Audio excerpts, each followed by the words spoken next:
അങ്ങനെ Indian super ലീഗിന്റെ ഈ സീസണ് തുടക്കമായിരിക്കുന്നു. Mumbai city FC vs Mohun Bagan super giant മത്സരത്തോടു കൂടി 2-2 എന്ന് പറഞ്ഞ ഒരു ഡ്രോയിലാണ് ഈ ഒരു മത്സരം അവസാനിച്ചത് എന്നുള്ളതാണ്.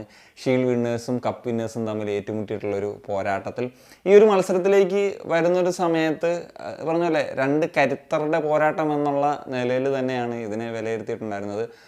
മത്സരം സ്റ്റാർട്ട് ചെയ്യുന്ന സമയത്ത് ഫസ്റ്റ് ഹാഫിൻ്റെ തുടക്കത്തിൽ മുംബൈ സിറ്റി FCയുടെ ഭാഗത്തു നിന്ന് ബാക്ക് ടു ബാക്ക് അറ്റാക്സ് വരുന്നൊരു സാഹചര്യം ഉണ്ടായിരുന്നു. പക്ഷേ അതൊന്നും അവർക്ക് കൺവേർട്ട് ചെയ്യാൻ സാധിച്ചില്ല. ഒരു ഗോള് പറഞ്ഞിരുന്നു, പക്ഷേ അതൊരു ഓഫ് സൈഡായി മാറുന്നു.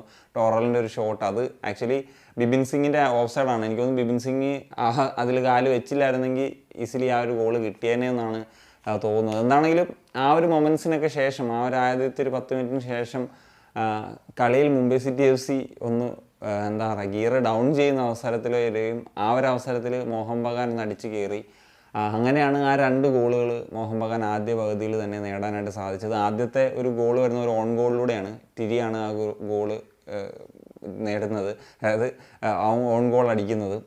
നമുക്കറിയാം ലാസ്റ്റ് സീസണിലും ഒരു ഓൺ ഗോളോടുകൂടിയാണ് ഇന്ത്യൻ സൂപ്പർ ലീഗ് തുടങ്ങുന്നത്. അന്ന് KBFC BFC മത്സരത്തിൽ അന്ന് കെസിയ വാൻഡ്രോപ്പിൻ്റെ. എന്താണെങ്കിലും ഇത്തവണ മറ്റൊരു ഓൺ ഗോളിലൂടെ ഈ ഒരു ISL സീസൺ കൂടി സ്റ്റാർട്ട് ചെയ്യുന്നു എന്നുള്ളതാണ്.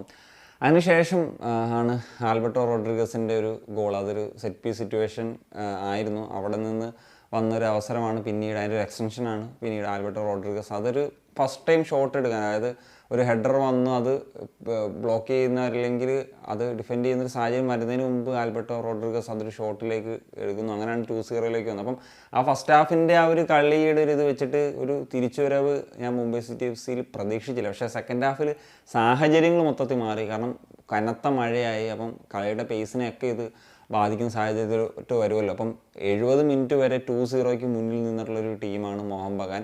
അത് അവരുടെ ഹോമിലാണെന്നുള്ള ആലോചിക്കണം. അതിനുശേഷമാണ് ഒരു തിരിച്ചുപോക്ക് വരുന്നത്. അത് സ്കോർ ചെയ്യുന്നത് ആദ്യം തിരി തന്നെയാണ്. അദ്ദേഹത്തിൻ്റെ ഒരു റിഡംഷൻ എന്നുള്ള തരത്തിൽ നമുക്ക് പറയാൻ സാധിക്കും. കാരണം ആദ്യം ഓൺ ഗോൾ അടിച്ച് പിന്നെ സ്വന്തം ടീമിന് വേണ്ടിയും ഗോൾ അടിക്കുന്നു. അതിനുശേഷം 90ാമത്തെ മിനിറ്റിനോട് അടുക്കുമ്പോഴാണ് ടയർ ക്രോമയുടെ ഒരു ഗോള് വരുന്നത്. സോ അതോടുകൂടി 2-2 എന്ന നിലയിലേക്ക് മത്സരം മാറി എന്നുള്ളതാണ്. അപ്പം ഈ ഒരു മത്സരത്തിൻ്റെ ഏറ്റവും വലിയ പ്രത്യേകത, മത്സരത്തിൽ 4 ഗോളുകൾ അടിച്ചിട്ടുള്ളത് ഫോറിൻ സെൻറ്റർ ബാക്സ് ആയിട്ടുള്ള താരങ്ങളാണ്. 2 ടീമുകളുടെയും ഫോറിൻ ഓൺ ഗോൾ അടക്കം അങ്ങനെയാണ് എന്നുള്ളതാണ്. എന്താണെങ്കിലും ഈ മത്സരത്തിലെ ഹീറോ ആയിട്ട് തിരഞ്ഞെടുക്കപ്പെട്ടിട്ടുള്ളത് ടിരിയാണ്, മുംബൈ സിറ്റി FCയുടെ താരം. പക്ഷേ എൻ്റെ ഈ ഒരു മത്സരത്തിലെ ഹീറോ ആരാണെന്ന് ചോദിച്ചു കഴിഞ്ഞാൽ ഞാൻ പറയും നൗഫലാണ് എന്നുള്ളത്. കാരണം ഈ ഒരു മത്സരത്തിൽ വരുന്നതിന് മുമ്പ് ISLൽ ഒരു മത്സരം പോലും കളിക്കാത്ത പ്ലെയറാണ് നൗഫൽ. ലാസ്റ്റ് സീസണിൽ I ലീഗിൽ ഒരു അസിസ്റ്റ് കിങ് എന്ന ലെവലിലൊക്കെ നിന്നിരുന്ന പ്ലെയറാണ് അദ്ദേഹം. സോ ഈ ഒരു മത്സരത്തിൽ മുംബൈ സിറ്റി FC 2 ഗോളുകൾക്ക് പിന്നിൽ നിൽക്കുന്ന സാഹചര്യത്തിൽ നൗഫൽ ഒരു പകരക്കാരൻ്റെ റോളിലെത്തി 2 ഗോളുകളും ക്രിയേറ്റ് ചെയ്യപ്പെട്ട് കൊടുക്കുന്നത് നൗഫലാണ് എന്നുള്ളതാണ്. അങ്ങനെയാണ് അവർക്ക് ഈ ഒരു മത്സരത്തിലേക്ക് തിരിച്ചു വരാൻ സാധിച്ചതും 2-2 എന്ന നിലയിൽ ഈ ഒരു മത്സരം അവസാനിക്കുന്നു എന്നുള്ളതാണ്. എന്താണെങ്കിലും ഈ ഒരു മത്സരത്തെ പറ്റി പറയുകയാണെന്നുണ്ടെങ്കിൽ അങ്ങനെ വളരെ ഇൻട്രസ്റ്റിംഗ് ആയിട്ടുള്ളൊരു മാച്ചൊന്നും ആയിരുന്നില്ല. സോ സ്റ്റാർട്ടിംഗ് സ്റ്റേജാണ്. പിന്നെ ഇപ്പം നല്ല കാലാവസ്ഥ അത്ര ഇതല്ലായിരുന്നു. അതുകൊണ്ട് ഭയങ്കര ഇൻട്രസ്റ്റിംഗ് മാച്ചാണെന്ന് ചോദിച്ചു കഴിഞ്ഞാൽ അല്ല എന്നുള്ളതാണ് ഉത്തരം.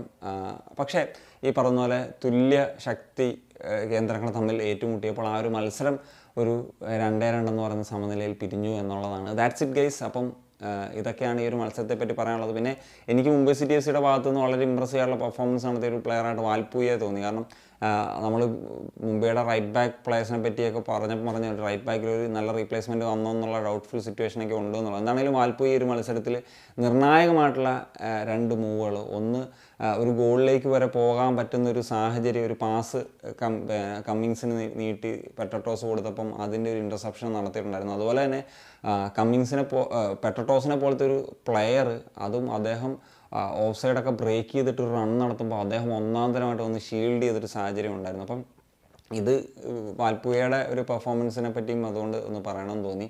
സോ ആൻഡ് ഓൾസോ നൗഫൽ ഇനി വരുന്ന മത്സരത്തിൽ ഒരു സ്റ്റാർട്ട് ചെയ്യുന്ന തരത്തിലേക്ക് വരെ വരാനുള്ള സാഹചര്യങ്ങളുള്ള പ്ലെയർ തന്നെയാണ് എന്നുള്ളതാണ് വിശ്വസിക്കുന്നത്. So that's it guys. അപ്പം എന്തൊക്കെയാണ് ഈ ഒരു മത്സരത്തെ പറ്റിയിട്ടുള്ള നിങ്ങളുടെ ഒപ്പീനിയൻ തീർച്ചയായിട്ടും ഒന്ന് കമ്പോസ് ചെയ്യാൻ പറ്റുക കാണിക്കാൻ സനിയ.